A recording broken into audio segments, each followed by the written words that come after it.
minggu belakangan ini melakukan proses penyelidikan dan kerjasama dengan rekan-rekan Bulog untuk menggali berbagai macam informasi terkait dengan tingginya kenaikan harga beras yang ada di Sumatera Utara.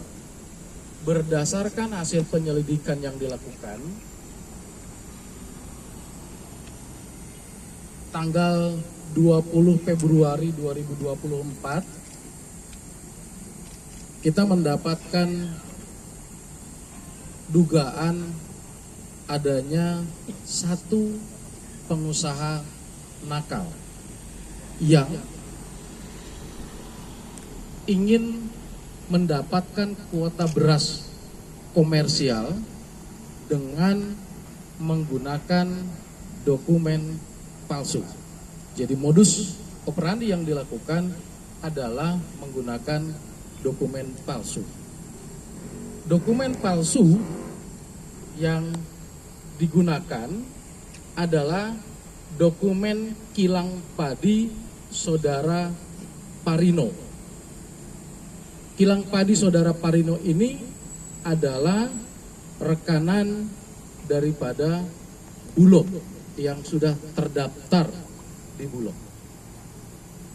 Dokumen ini digunakan oleh tersangka AKL alias Sabangseng untuk mendapatkan beras komersial yang dimana setelah dokumen itu masuk ke Bulog, kemudian Bulog memproses dan mengeluarkan sejumlah 2.000 ton di bulan Februari 2024.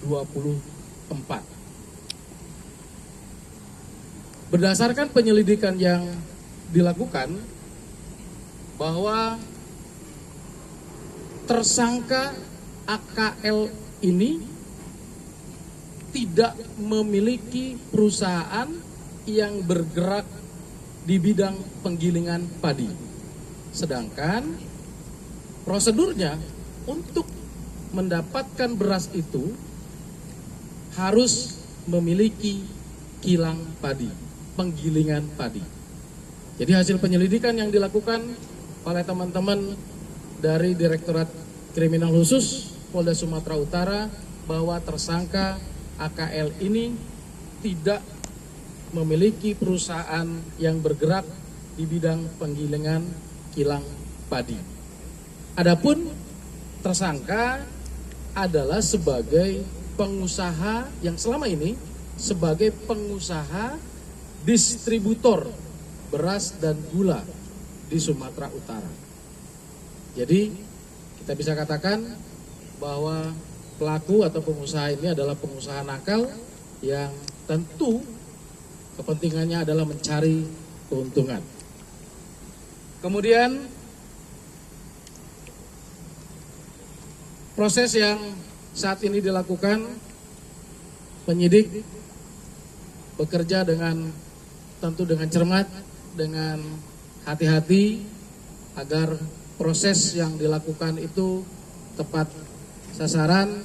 Dan hari ini pagi penyidik bisa melakukan penangkapan terhadap pelaku dan kita sudah menetapkannya sebagai tersangka. Dan mulai hari ini tentu proses penyidikan akan dijalani dan sekali lagi dukungan dari rekan-rekan dari masyarakat untuk proses bisa diselesaikan sesuai dengan aturan yang berlaku. Adapun dari proses yang ada saat ini dilakukan, penyidik menetapkan atau mempersangkakan pasal 6 ayat 1 Undang-Undang Darurat Republik Indonesia nomor 7 tahun 1955 tentang pengusutan, penuntutan dan peradilan tindak pidana ekonomi, dan atau pasal 141, pasal 143, pasal 144 Undang-Undang RI nomor 18 tahun 2012 tentang pangan dan atau pasal 62 ayat 1 Undang-Undang RI nomor 8 tahun 99 tentang perlindungan konsumen dan atau pasal 263, pasal 266 KUH pidana, Yunto pasal 55, pasal 56 KUH pidana. Tentu terhadap pelaku saat ini akan kita lanjutkan proses penyidikannya. Pelaku atau tersangka ini menyalurkan beras yang didapatkan sebanyak 2.000 ton itu di wilayah Riau dan wilayah Jawa. Walaupun sebenarnya ketentuan untuk mendapatkan beras komersial ini bisa didistribusikan di semua wilayah. Tetapi barangkali yang bersangkutan memiliki pangsa pasarnya di wilayah Riau dan Jawa, akhirnya dia membawa atau mendistribusikan beras itu ke tempat tersebut. Demikian rekan-rekan, ada yang tanyakan, nanti juga Pak Kabulok akan menyampaikan beberapa hal terkait dengan ketersediaan beras dan lain segala macamnya, dan tentu himbauan kita pun juga masyarakat tidak harus panik, tidak usah panik dengan kondisi yang ada. Polisi akan terus bekerja, polisi akan terus memastikan pelayanan-pelayanan masyarakat berjalan dengan baik. Polisi juga tentu akan melakukan tindakan-tindakan hukum terhadap siapapun pelanggar hukum, apalagi merugikan kepentingan orang banyak. Terima kasih. Ada yang tanyakan? Pak, tersangka ini mengambil beras itu dengan harga berapa, lalu dijualnya dengan harga berapa per kilogramnya? Lalu kemudian ada nggak pemalsuan karung dan sebagainya begitu? Ya, jadi terkait dengan berapa besaran pembelian, kemudian distribusi dan label yang digunakan, tentu itu menjadi bagian dari proses yang akan dilakukan oleh penyidik indaksi. Jadi kita tunggu proses yang akan dilakukan itu sampai pada akhirnya kita mendapatkan kesimpulan dari apa yang dilakukan oleh tersangka. Kemudian hubungannya dengan Pariono itu seperti apa, Pak? Tersangka. Sekali lagi bahwa hasil awal proses pemeriksaan oleh penyidik terhadap Parino, pemilik kilang padi, bahwa Parino mengatakan saya tidak mengeluarkan dokumen itu. Jadi tanda tangan dokumen itu dipalsukan atau palsu yang jelas. Kemudian si tersangka ini membawanya ke Bulog cabang Medan. Siapa? Tidak saling mengenal.